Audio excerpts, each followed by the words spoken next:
గౌరీ పార్కులో ఏం చేస్తున్నారు? పాఠం నేర్చుకుంటున్నానమ్మా. ఏమిటి పాఠం నేర్చుకుంటున్నావా? అబద్ధాలు చెప్పడం ఎప్పటి నుంచి నేర్చుకున్నావు? లేదమ్మ గారు, నిజమే. ఆ రోజు మీరు చదువుకోమని కోపడ్డారు కదా, అందుకే గౌరీ దగ్గరికి వెళ్ళి. చాలే, నువ్వు వేసే వేషాలకి నేనే కారణం అంటావా? చూడు, నువ్వు ఇంట్లో పనివాడివి. గౌరీ ఎవరో తెలుసా? నా కూతురు లాంటిది. ఆమెని పెద్ద ఆఫీసర్కి ఇచ్చి పెళ్లి చేయాలని నా ఆశ. హెచ్చు తగ్గులు మర్చిపోయి గౌరీతో అడ్డు మీరి ప్రవర్తిస్తే నేను ఊరుకునేది లేదు. చదువున చదువులు చాలు గాని ఇవాళ నుంచి గౌరీని కలుసుకోవడానికి వీల్లేదు. అర్థమైందా? వెళ్ళు. అమ్మా, గౌరీ చాలా మంచి పిల్ల. తన సహాయం వల్లనే నేను నీకు ఉత్తరం రాయగలిగా. నువ్వెక్కడున్నా నాకు నీ దీవెనలు కావాలమ్మా. తాతారావు గాడు గారు, నా పేరులో గాడు గీడు ఏం లేదు. గిజుకోక ఏదో టంగ్ స్లిప్. అమ్మా 300 ఇవ్వండి. తాతారావు, ఈ మధ్య కూరల్లో కారం ఎక్కువ వేస్తున్నావు, జాగ్రత్త. ఇస్తాం అమ్మగారు. అయ్యగారు, ఈ రోజుల్లో కరువులు పెరిగాయి, ధరలు పెరిగాయి, ఈ దేశంలో సమస్యలు పెరిగాయి. శంకరయ్య గారు వయస్సు పెరిగింది, పనిలో పరిగా నా జీతం కూడా. వచ్చే మాసం నుంచి ఒక 100 రూపాయలు ఎక్కువ తీసుకో. సంతోషం బాబు గారు, సంతోషం. ఇప్పుడు ఇచ్చేదే వేస్ట్, ఇంకా ఉన్నెందుకండి దండగా. కుమారి అలివేలు మంగతాయారు. అయ్య బాబోయ్, అంత రాగవెందుకులేండి, నా పేరు ఎప్పుడో అయిపోయింది. ఊరిని నన్ను పిలిచేటప్పుడు గాడు గీడి అని పిలుస్తున్నాడు, దాన్ని పిలిచేటప్పుడు మాత్రం కుమారి దేవి అని వయ్యోరంగా పిలుస్తున్నాడు. చెప్పుతా, చెప్పుతా. 200 ఇవ్వండి అమ్మా. సత్యమూర్తి 150 ఇవ్వండి అమ్మా. అదేమిటయ్యా, మొదటి నెల జీతం తీసుకుని కన్నీళ్ళు పెట్టుకుంటావేంటి? తొలి సంపాదన అందుకని అమ్మా నాన్నల దీవెనలు పొంది అదృష్టం లేనివాడమ్మా. అందుకే మీరు అయ్యగారు నన్ను దీవించాలమ్మా. ఈ డబ్బు కంటే మీ దీవెనలే నాకెక్కువ.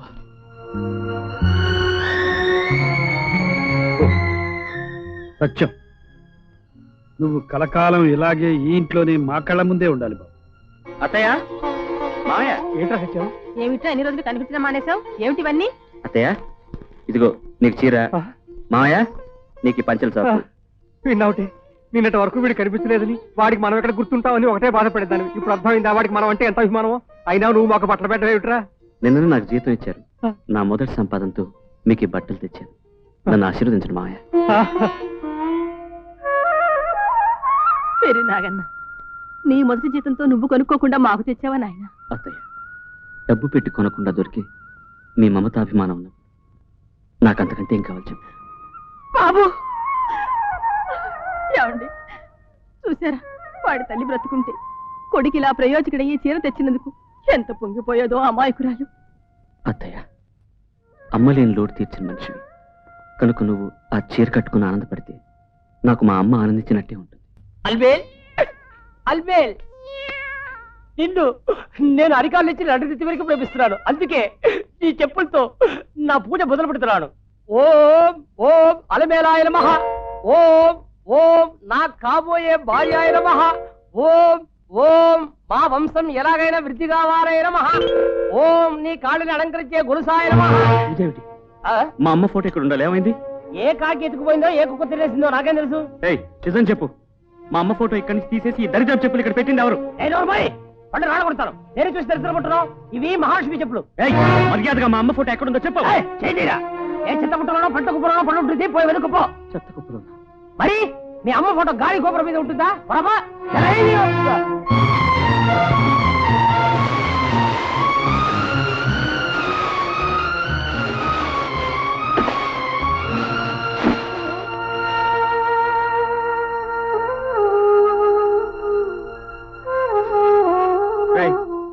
మా అమ్మ ఫోటోని చెత్తకుంటే ఎవరా పారేసింది?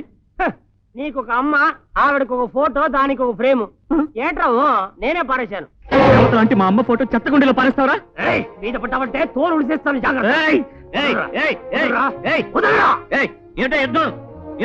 చూడండి కుమార్, మన అలవెల్ని నోటుకొచ్చినట్టు తిడుతున్నాడు. ఎవడు వీడే? ఎలా కొట్టాం? ఎంత ధైర్యంగా కొట్టంగా నీకు? చూడండి, మన అలవేలు చెప్పులు కంటే వీడమ్మ ఫోటో గొప్పదట.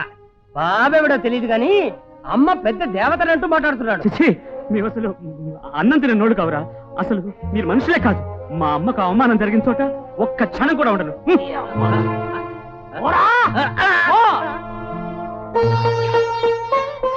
ఏమిటి సత్యం, ఎక్కడికి వెళ్తున్నావు? 10 మనిషి వెళ్ళిపోతున్నాను బాబు గారు, నన్ను మన్నించు. ఆగా, ఎక్కడికయ్యా ఉన్నట్టుండి? బాబు గారు, మీకు తెలుసు, నాన్న ఎవరో తెలియదు నాకు. మా అమ్మే దైవం. మా అమ్మ నాకు దూరమైన రోజు ఆ ఫోటో దండం పెట్టుకోవడం నాకు అలవాటు. అలాంటి మా అమ్మ ఫోటోని తాతారావు తీసేసి ఎంగిలాగులాగా చెత్తకుండీలో పారేశాడు.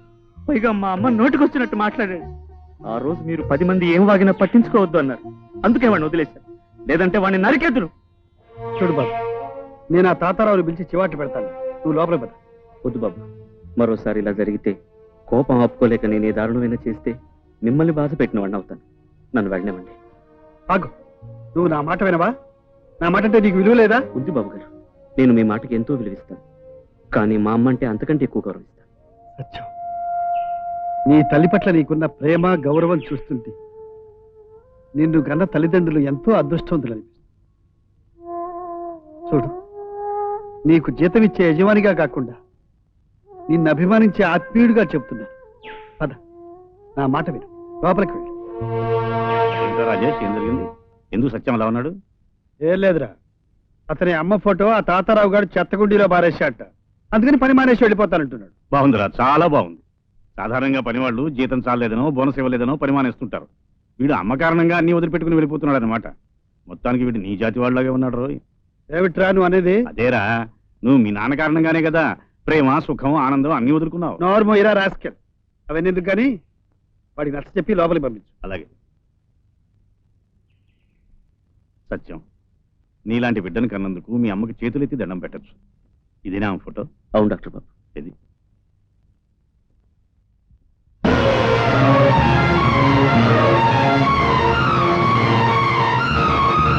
పేరు మళ్ళీ విధి ఇంత విచిత్రమైన నాటకం ఆడుతుందని ఈనాడే తెలుసుకున్నా. ఏమిటి బాబు మీరనేది? ఏం లేదు, చేరవలసిన చోటికి నిన్ను చేర్చాను. అదంతా ఒక కథ బాబు. అసలు మళ్ళీ మాకు ఏమీ కాదు. ఓసారి నేను నా భార్య బంధువుల ఇంటికెళ్ళి రైల్లో తిరిగి వస్తున్నాం. రైలు కదిలే క్షణంలో ఒళ్ళంతా కాలిపోయి గాయాలతో ఉన్న మళ్ళీ నన్ను రక్షించండి నేడుస్తూ మా పెట్టెలోకి ఎక్కింది. నా భార్య ఒడిలో స్పృహ తప్పి పడిపోయింది. జాలిపట్టి ఇక్కడికి తీసుకొచ్చి మందులు ఇప్పించాం. తనకు నానేవాళ్ళు లేరని, తను నెల తప్పేనని ఆశ్రయం ఇమ్మని అడిగింది. తోబుట్టులా కనిపించే ఆమెని కాదు పమ్మని లేకపోయాను. ఆమె మాతోనే ఉంటూ స్వెట్టర్లు అల్లి ఇచ్చేది. నేను వాటిని నమ్మి డబ్బు తెస్తుండేవాడిని. కొంతకాలానికి సత్యం పుట్టాడు. ఎన్ని విధాల ఎన్నిసార్లు అడిగినా వాడి తండ్రి ఎవరో చెప్పేది కాదు. వాడికి 7 ఏళ్ళు వచ్చాక ఆమె కన్ను మూసింది. ఆమె గతం ఏమిటో, ఆమెను తల్లించేసిన మనిషి ఎవరో రహస్యంగానే ఉంచి మళ్ళీ వెళ్ళిపోయింది బాబు. Thank you.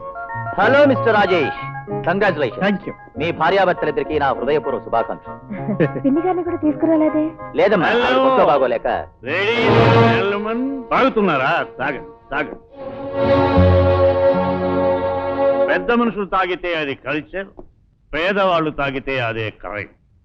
మందైనా మనసైనా పేదవాళ్ళు అందుకుంటే అది మహాపాపం అవుతుంది. మనం పెద్ద మనుషులు, తప్పేం లేదు. తాగండి, తాగండి. ఒరే బాబు సత్యం, నువ్వేమిట్లా ట్రే పట్టుకుని డ్రింకులు అందించడం? అది విసిరి అవతల పారేసి ఆ కుర్చీలో కాలు మీద కాలేసుకుని దర్జాగా కూర్చో. ఆ హక్కు అధికారం నీకుంది. ఒరే కోప, ఏమిట్రా? అవునరా, హక్కు వాడికి ఉంది, అధికారం వాడికి ఉందలే. Oh you old man, my dear poor old man. విధి చేతుల్లో నువ్వు ఓడిపో. ఆ సంగతి తెలుసుకోకుండానే వెళ్ళిపోయావు. మొగ్గ వేయకుండా మల్లె తీగని బుగ్గి చేశావు. కానీ ఆ మొగ్గ పువ్వు అయి వచ్చి నీ ఇంట్లోనే ఉంది. ఏమిట్రా పిచ్చివాకుడు? పిచ్చివాగుడు కాదురా, నువ్వు ఉండు. రే బాబు సత్యమూర్తి, నువ్వు వెళ్ళరా. ముందు వాడిని కుర్చీలో కూర్చోబెట్టు. ఏమిట్రా అలా చూస్తావు? వాడిని కుర్చీలో కూర్చోబెట్టు. ఏమిట్రా నువ్వు తప్ప తాగి? అవునురా, నేను తాగి వచ్చాను, వీళ్ళందరూ వచ్చి తాగుతున్నారు, అంతే తేడా. రే, లోకంలో నిజం చెప్పే వాళ్ళిద్దరే ఉన్నారు. ఒకడు పసివాడు, రెండోది తాగుబోతువాడు. నేను ఇప్పుడు నీకు ఒక నిజం చెప్పబోతున్నాను. నీకు కోపం రావచ్చు, ఎందుకంటే అబద్ధాల్లో బతికే పెద్ద మనుషులకి నిజం ఒక బద్ధ శత్రు. చాలే, ఆపు నీ వాగుడు.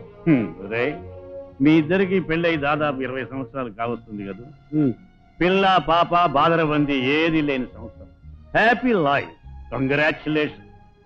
శూన్యమైన సంసారంలో ఏ అనుభూతులు ఎరగకుండా 20 సంవత్సరాల పాటు భార్యాభర్తలుగా నటించిన మీ ఇద్దరికి నా హార్టీ కంగ్రాచులేషన్. ఏమిటండి ఆయన మాటలు? సుజా, నువ్వు వెళ్ళి వాళ్ళందరికీ భోజనాలు ఏర్పాటు చేయి. నేను వీళ్ళు తీసుకెళ్ళి గదిలో. అలా వీల్లేదు సుజాత, నువ్వు కూడా ఇక్కడే సుజా, నువ్వు వెళ్ళు. నేను చెప్పదలుచుకున్న రహస్యం వీళ్ళందరి ముందే చెప్పాలి, వీళ్ళందరూ వినాలి. రారా నువ్వు. నేను ఇక్కడే చెప్పాలి, నేను రమ్మంటే. రాను. రారా, లోపలికి రా. నేను ఇక్కడే చెప్పాను. వదరా. ఏరా, నేను తాగిష్టం వచ్చినట్టు మాట్లాడుతున్నానైనా ఒంటరిగా పైకి తీసుకొచ్చావు, లేకపోతే నేను చెప్పేది ఎవరు వినకూడదని. ఒరేయ్, నువ్వు నోరు మూసుకుని పడుకుంటావా? నో! నేను అనుకున్నది చెప్పే వరకు నోరు మూసుకోను. స్నేహితుడు చెప్పినా సరే, దేవుడు చెప్పినా సరే, నోరు మూసుకోను మూసుకోను మూసుకోను. ఒరే ఒరే ఒరే, ఏమిటా కేకలు? అసలే గుడి నొప్పి ఉన్నవాడివి, అంత తాగితే ఎట్లాగరా? తాగితే ఆగిపోయేది గుండె కదరా. నా గుండెల్లో ఉండే మల్లె పోయిన తర్వాత ఈ గుండె ఆగిపోతే నేను మనిషి ఆరిపోతేనే. ఒరే గోప, ఏమిటా నువ్వు అనేది? మళ్ళీ నీ గుండెల్లో ఉండడం ఏమిట్రా? నేను ఆమెను ప్రేమించాను. ప్రేమించడం వరం అయితే ప్రేమించబడడం అదృష్టం. నేను ఆమెను ప్రేమించాను, నువ్వు ఆమె చేత ప్రేమించబడ్డావు. నువ్వు ఆమె మెడలో 3 ముళ్ళు వేసిన క్షణంలోనే నా మనసు నీ బ్రతుకుని చీకటి చేసి ఆమె వెళ్ళిపోయింది. గోప, ఈ సంగతి నాకు అప్పుడే ఎందుకు చెప్పలేదురా? చెప్తే ఏం చేసేవాడివిరా? నా మనసును చంపుకుని మళ్ళీ నీదాన్ని చేసేవాడిని. నువ్వు సుఖంగా బ్రతికేట్టు చేసేవాడిని. నమ్ముకున్న ఆడదాన్నే కాపాడలేని వాడివి నేను సుఖంగా ఉండేట్టు నువ్వేం చేయగలవురా? నువ్వు పిరికివాడివిరా, నువ్వు స్వార్థపరుడివిరా. అయ్యగారు, వచ్చిన వాళ్ళంతా భోజనాల దగ్గర మీకోసం ఎదురు చూస్తున్నారు. నేను వస్తాను, వెళ్ళు. రే బాబు, సత్యం ఆగు బాబు, నువ్వు ఆగు. రే రాజేష్, నిన్ను నమ్ముకున్న వాళ్ళు ఏమయ్యారు?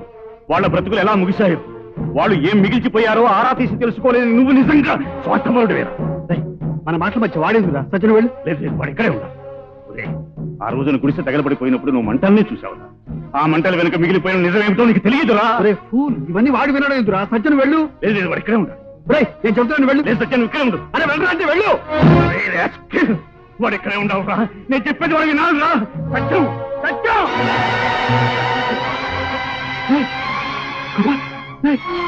ఏమిట్రా? ఏమైందిరా?